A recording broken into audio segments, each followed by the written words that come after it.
พี่น้องโอ้ยวิกฤตการณ์น้ำมันจะขาดแคลนบ่ขาดแคลนไหม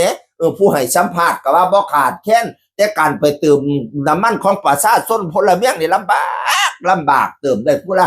500บัดนี้มาเว้าถึงสถานการณ์ของหมอลำหัวหน้าโจเราเป็นผู้สัมภาษณ์หัวหน้าโจยมมนินสาวน้อยเพชรบันแพงสาวน้อยลำเพิ่นโซ่เมื่อนั้นบรรดาหัวหน้าพากันไป เออพากันไปเว้าเรื่องหนังมื้อนั้นไปเบิ่งหนังหรือไสใดบ่หนังเรื่องพระไม้นั่นแหมหนังของอีสานบ้านเฮาพี่น้องเอ๋ยบรรดาหัวหน้าหมอลำทั้งหลายเขาเจ้าก็เลยไปร่วมตัวกันพี่น้องก็มีหัวหน้าใหญ่รัตนศิลป์อินตาทยราชพ่อเปียระเบียบวัฒนศิลป์พ่อวีศิลปินพูดไทยแล้วก็ย่าหน่อยย่าหน่อยนี่ก็ ตอนนี้เบิง2 วงเนาะเบิงอีสานนครศิลป์กับเบิงสาวน้อยลำพูนโซ่แล้วก็อีพอดาบสอปฐมบันเทิงศิลป์บอดโจแล้วก็สัมภาษณ์ว่าเป็นจังได๋สถานการณ์หมอลำเฮาซุมื้อเนี่ยในการขับขี่เครื่องยนต์เพราะว่ารถเฮาหลายคันพะนะวันหัวหน้าแต่ละคนเว้าเป็นเสียงเดียวกันว่าลำบากมากๆบางครั้งเนี่ย ไปเติมต่อคิวเติมเนี่ยเติมได้คนละ500ถ้ารถใหญ่ก็เติมได้คนละ 1,000 บางครั้งก็ต่อคิวไปยาวอาดลาดเนี่ยไปถึงตัวเองเนี่ยก็ไม่รู้ว่าจะน้ำมันเหลือไม่เหลือบางครั้งไปถึงคิวตัวเองน้ำมันหมดจอยจังสิกะมีต้องวันวิตกว่าสิไป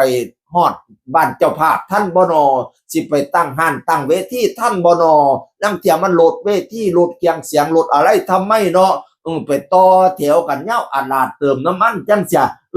บางขั้นได้บางขั้นผันบ่ได้ก็ได้ทากันคือเก่าบัดเนี่ยพี่น้องเอ๋ยอุ้ยลำบากจังเครื่องปั่นไฟบัดเนี่ยพี่น้องเอ๋ยเครื่องปั่นไฟแต่ละคืนต้องใช้น้ำมันประมาณ7,000 บาทพนวันนะบางปั๊มเพิ่นก็ให้เติม2,000บางปั๊มก็ให้เติม1,000ว่าสิได้7,000ไปจักปั๊มบัดเนี่ยพี่น้อง บางปั๊มก็ใจดีให้7,000อยู่ว่าซั่นอีพ่อเปียว่าเราเป็นพ่อปั๊มนึงใจดีอีพ่อเปียระเบียบวัฒนศิลป์เขาก็เห็นใจเฮาให้7,000อยู่พะนะว่านั่นน่ะคันว่าแต่ไปจอดปั๊มนี่